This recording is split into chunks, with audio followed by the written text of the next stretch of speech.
આજનો આપણો ટોપિક છે લેન્થેનોઇડ સંકોચન. લેન્થેનોઇડ સંકોચન. લેન્થેનોઇડ સંકોચન આની ચર્ચા કરવાની છે. સારો એવો ટોપિક છે, અગત્યનો ટોપિક કહી શકો. લેન્થેનોઇડ સંકોચન જનરલી લેન્થેનોઇડ સંકોચન ક્યારે ઉદ્ભવે છે? તૃતીય સંક્રાંતિ શ્રેણીના તત્વો છે જેમાં લેન્થેનોઇડ સંકોચન છે એ જોવા મળતું હોય છે. લેન્થેનોઇડ સંકોચન શું છે તો એ સમજીએ. માનો કે કોઈ આપણે એક પરમાણુ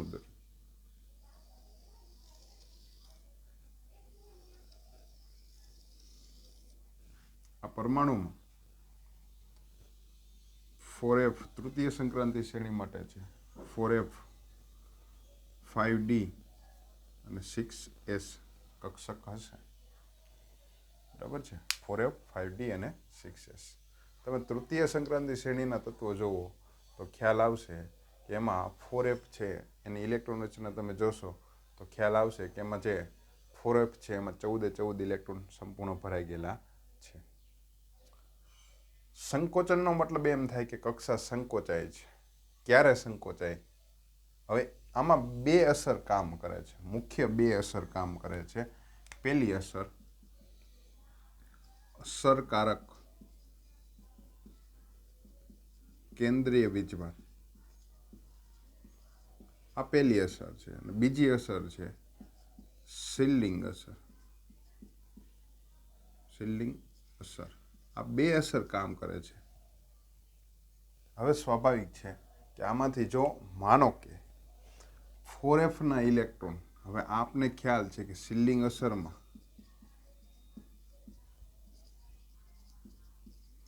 એસ કક્ષક દ્વારા જે શિલ્ડિંગ અસર છે સૌથી વધુ જોવા મળતી હોય, એના પછી પી કક્ષક આવે, એના પછી ડી કક્ષક આવે, સૌથી ઓછી શિલ્ડિંગ અસર એફ કક્ષકમાં જોવા મળે છે. એનું કારણ છે કે એફ કક્ષકનો જે આકાર છે વિસ્તૃત છે. ડબલ ડમ્બેલ પ્રકારનો આકાર જે આપણે કહીએ છીએ એફ કક્ષકનો આકાર હોય, જેને કારણે જે બીજી કક્ષાના જે ઇલેક્ટ્રોન છે એને પરિરક્ષિત ઓછા કરે છે. કારણ કે એફ કક્ષકનો આકાર એવો છે એટલા માટે. અને એસ કક્ષકની શિલ્ડિંગ અસર સૌથી વધુ છે કારણ કે એક ગોળાકાર આકાર છે, જેને કારણે બહારની જે બીજી કક્ષા છે એના શિલ્ડિંગ છે, એનું જે પરિરક્ષણ છે એસ કક્ષક છે વધારે કરતું હોય. તો અહીંયા શિલ્ડિંગ અસરનો ક્રમ છે જેમાં એફ કક્ષકની શિલ્ડિંગ અસર સૌથી ઓછી છે.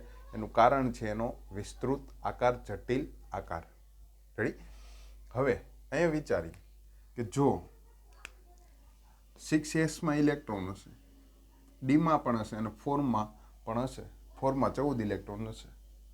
હવે વિચારીએ આમાં કે જો કેન્દ્ર તરફથી આવતો કેન્દ્રીય વીજભાર, અસરકારક કેન્દ્રીય વીજભાર ઇલેક્ટ્રોન ઉપર પડે, એસ કક્ષકના ઇલેક્ટ્રોન ઉપર વધુ હોય તો શું થશે? તો કે આ ઇલેક્ટ્રોન એસ કક્ષકના ઇલેક્ટ્રોનનું કેન્દ્ર તરફનું આકર્ષણ વધુ છે, જેથી ઇલેક્ટ્રોન છે કેન્દ્ર તરફ આકર્ષાય. પણ અહીંયા બીજી અસર પણ કામ કરે છે જે શિલ્ડિંગ અસર છે. અને એ શિલ્ડિંગ અસર કોના દ્વારા ઉદ્ભવે છે? તો કે એફ કક્ષક દ્વારા ઉદ્ભવે છે. એફ કક્ષકમાં 14 ઇલેક્ટ્રોન છે. અહીંયા ઇલેક્ટ્રોન હશે બધા. તો આ ઇલેક્ટ્રોન કેન્દ્ર તરફનું આકર્ષણ છે એફ કક્ષકના ઇલેક્ટ્રોન છે એ ઓછું એસ કક્ષક સુધી પહોંચવા દેશે. બરાબર છે? કોણ રોકી લેશે વધારે પડતું? એફ કક્ષકના ઇલેક્ટ્રોન છે જે શિલ્ડિંગ અસર ઉત્પન્ન કરે છે. કોના માટે? ડી અને એસ માટે. પરંતુ મેં તમને કીધું કે અહીંયા બે અસર કામ કરશે, એક અસરકારક કેન્દ્રીય વીજભાર અને બીજી છે શિલ્ડિંગ અસર. હવે આમ બને છે એવું કે શિલ્ડિંગ અસર કરતા અસરકારક કેન્દ્રીય વીજભારની અસર છે એ વધી જાય છે. શિલ્ડિંગ અસરની અસર ઓછી થાય છે. ક્યારે? અસરકારક કેન્દ્રીય વીજભારની અસર વધી જાય છે. તો એફ કક્ષકના જે ઇલેક્ટ્રોન છે સિલિંગ અસર ઉત્પન્ન કરતા હતા એ ઓછી થઈ જશે. એની જગ્યાએ કેન્દ્રમાંથી આવતો કેન્દ્રમાંથી આવતો જે અસરકારક કેન્દ્રીય વીજભાર છે એ બાહ્યતમ કક્ષાના ઇલેક્ટ્રોન ઉપર વધુ પડશે. શા માટે વધુ પડે છે? સિલિંગ અસર કેવી થઈ છે? ઓછી થઈ છે. તો અસરકારક કેન્દ્રીય વીજભાર વધશે. અને આપને ખ્યાલ છે કે તમે જ્યારે સમૂહમાં આવર્તમાં ડાબી બાજુથી જમણી બાજુ જઈ ત્યારે શું થાય છે? તો આવર્તમાં ડાબી બાજુથી જમણી બાજુ જઈએ ત્યારે ડાબી બાજુથી જમણી બાજુ જઈએ છે ત્યારે શું થાય છે? તો કે કેન્દ્રીય વીજભારમાં શું થાય છે? તો કે વધારો થાય છે.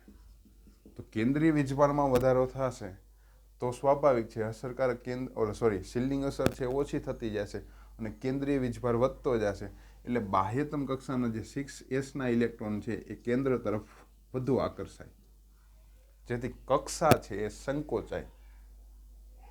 આનાથી વિરુદ્ધ વિચારીએ કે જો સિલિંગ અસર છે એની અસર વધતી હોય અને અસરકારક કેન્દ્રીય વીજભાર ઓછો હોય તો શું થાત? તો કક્ષા છે એ વિસ્તૃત બનત, ફેલાત. કારણ કે સિલિંગ અસર છે એ વધે તો અહીંયા એસ કક્ષકના ડી કક્ષકના ઇલેક્ટ્રોન છે એની વચ્ચેનું જે અપાકર્ષણ છે વધી જાય, અથવા તો એમ કહી શકીએ કે જે કેન્દ્ર તરફનું આકર્ષણ છે એસ અને ડી કક્ષકના ઇલેક્ટ્રોન માટે ઘટી જાય. તો કક્ષા છે વિસ્તૃત થાય. ક્યારે? જ્યારે સિલિંગ અસર વધુ હોય ત્યારે. પરંતુ લેન્થેનોઇડ સંકોચનમાં શું બને છે? તો કે અસરકારક કેન્દ્રીય વીજભાર છે એ વધે છે, સિલિંગ અસર છે એ ઓછી થાય છે, જેને કારણે બરાબર છે જે કક્ષક છે એ સંકોચાય છે. અને આ જે કક્ષક સંકોચાવાની ઘટના છે એને આપણે લેન્થેનોઇડ સંકોચન કહીએ છીએ. તૃતીય સંક્રાંતિ શ્રેણી. તો અહીંયા તમે એમ કહી શકો કે આવર્તમાં ડાબી બાજુથી જમણી બાજુ જશો ત્યારે તત્વોના કદમાં શું થશે? ઘટાડો થશે. તત્વોના પરમાણ્વીય કદમાં શું થાય છે? ઘટાડો થતો જાય છે. એનું કારણ છે લેન્થેનોઇડ સંકોચન. બરાબર છે. અને આપણે ખ્યાલ છે કે આવર્તમાં ડાબી બાજુથી જમણી બાજુ જાય તો કેન્દ્રીય વીજભારમાં વધારો થાય. કેન્દ્રીય વીજભારમાં શું થાય છે? વધારો થાય છે. તો આ લેન્થેનોઇડ સંકોચન આ રીતે છે. હવે એક બીજો ટોપિક એ આપણે ચર્ચા કરી લઈએ કે જે સંક્રાંતિ તત્વોની આયનીકરણ એન્થાલ્પી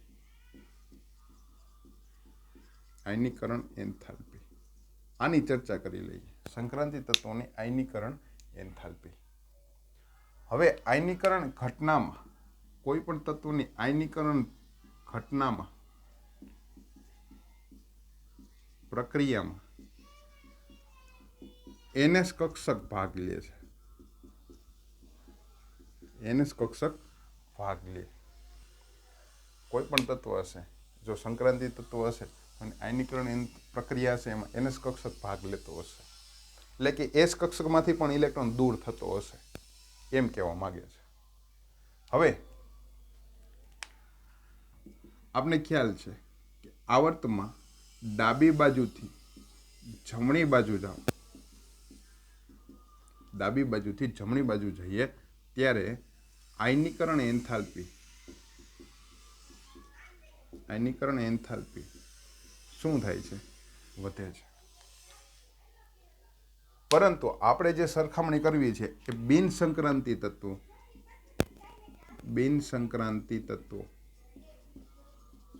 અને સંક્રાંતિ તત્વો વચ્ચેની. તો બિન સંક્રાંતિ તત્વો અને સંક્રાંતિ તત્વો. બિન સંક્રાંતિ તત્વો એટલે કે જે એસ વિભાગ પી વિભાગ કહીએ છીએ આપણે બિન સંક્રાંતિ તત્વો કહીએ છીએ. જનરલી બે માટે આ જ નિયમ લાગુ પડે છે. બિન સંક્રાંતિ તત્વો અને સંક્રાંતિ તત્વો બે માટે નિયમ તો આ જ લાગુ પડે છે કે આયનીકરણ એન્થાલ્પીમાં શું થાય છે? વધારો થાય છે. ક્યારે? ડાબી બાજુથી જમણી બાજુ જઈએ ત્યારે આયનીકરણ એન્થાલ્પીમાં શું થાય છે? વધારો થાય છે. પરંતુ બિન સંક્રાંતિ તત્વોની સરખામણીમાં સંક્રાંતિ તત્વોની આયનીકરણ એન્થાલ્પીમાં જ્યારે ડાબી બાજુથી જમણી બાજુ જઈએ છીએ ત્યારે પ્રમાણમાં ઓછો વધારો થાય છે. કોની સરખામણીમાં? બિન સંક્રાંતિ તત્વોની સરખામણીમાં સંક્રાંતિ તત્વોમાં આયનીકરણ એન્થાલ્પીમાં ઓછો વધારો થાય છે. શા માટે ઓછો વધારો થાય છે? એનું કારણ શું છે? એનું કારણ આપણે સમજીએ. તો જો આપણે જનરલી ઇલેક્ટ્રોન રચના લખીએ સંક્રાંતિ તત્વો માટે, સંક્રાંતિ તત્વો માટે, તો કેન્દ્ર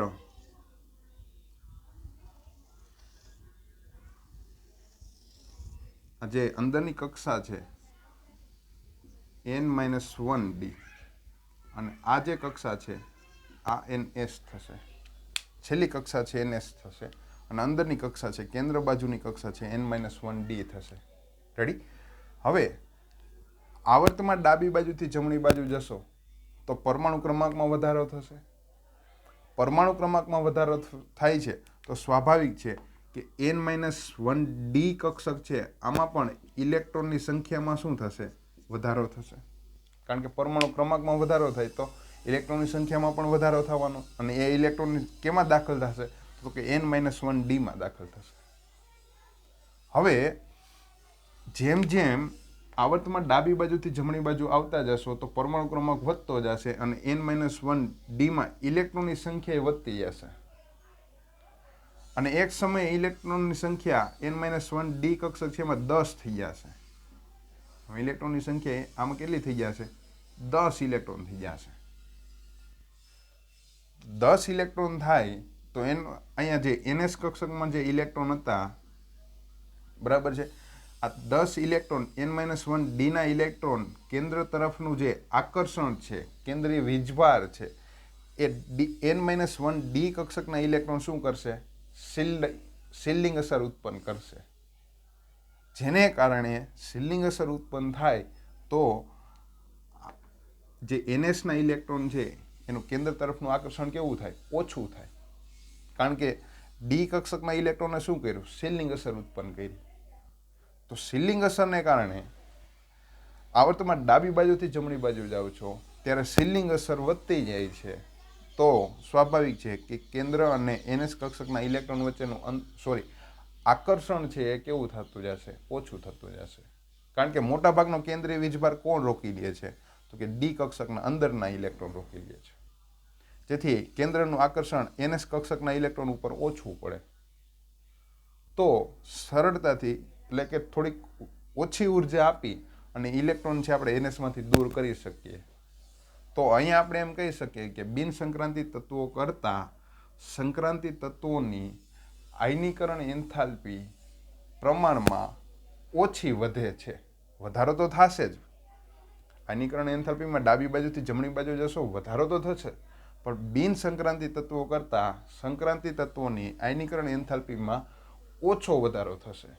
એનું કારણ છે આ પ્રકારની શિલ્ડિંગ અસર, જે n-1d કક્ષકમાં શિલ્ડિંગ અસર ઉત્પન્ન થાય છે એનું કારણ છે. તો યાદ રાખવું કે સંક્રાંતિ તત્વો છે, બરાબર છે, ડાબી બાજુથી જમણી બાજુ જશો એની આયનીકરણ એન્થાલ્પીમાં વધારો થાય, પરંતુ બિન સંક્રાંતિ તત્વો કરતાં કેવો વધારો છે? ઓછો વધારો થાય છે. એનું કારણ આપણે કીધું સંક્રાંતિ તત્વો.